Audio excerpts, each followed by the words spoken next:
Oh, hi. My name is Simon. No, not that Simon.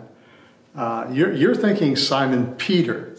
Yeah, the fisherman, the disciple. Yeah, no, that's not me. People gave me a nickname, Simon the leper. Yeah.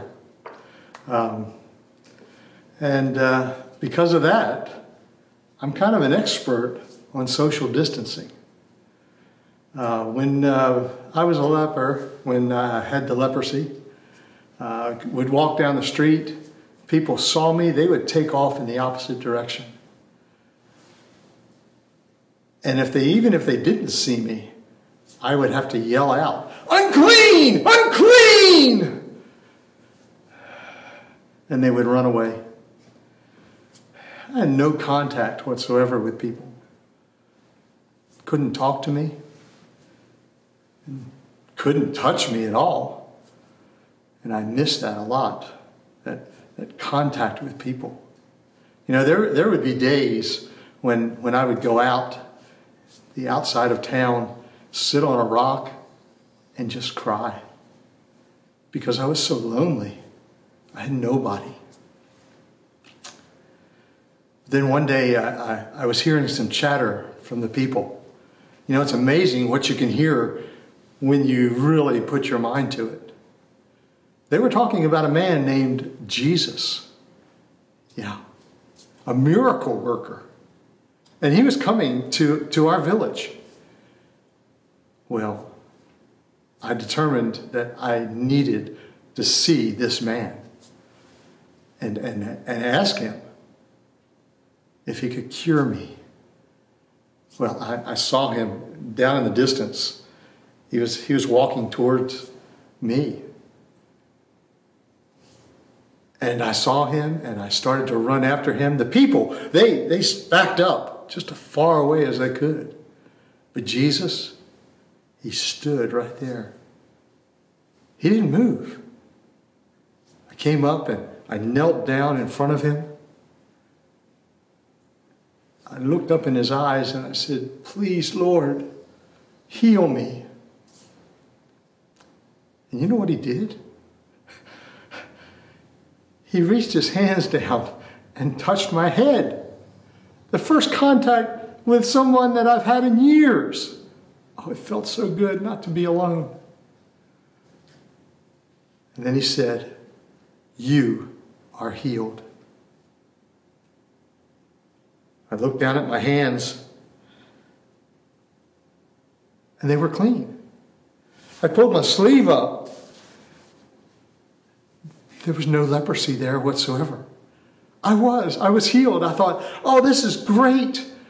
People will be able to be near me again, talk to me and touch me and hug me. Oh, this is going to be great.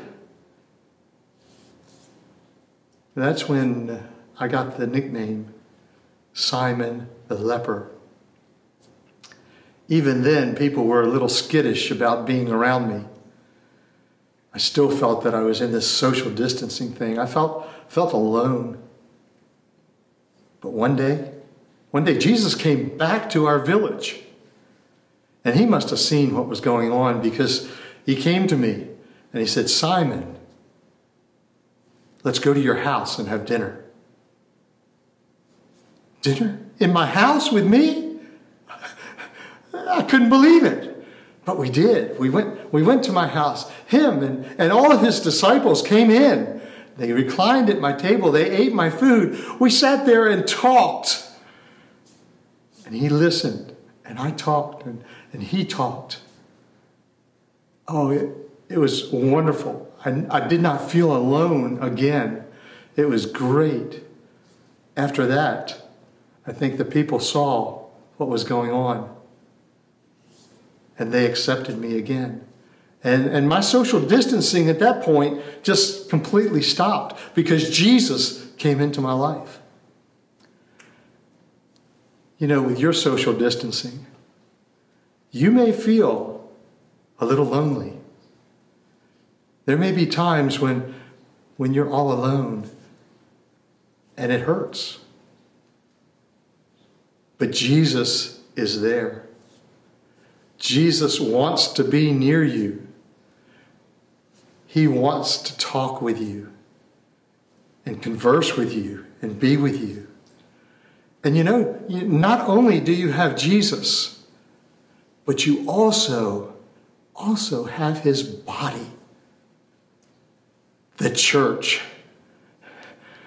You have folks all over who want to spend time with you on the phone or spend time with you in the other areas that you communicate with. You don't have to be alone. You can be in communion with other folks, as well as you're always in communion with Jesus.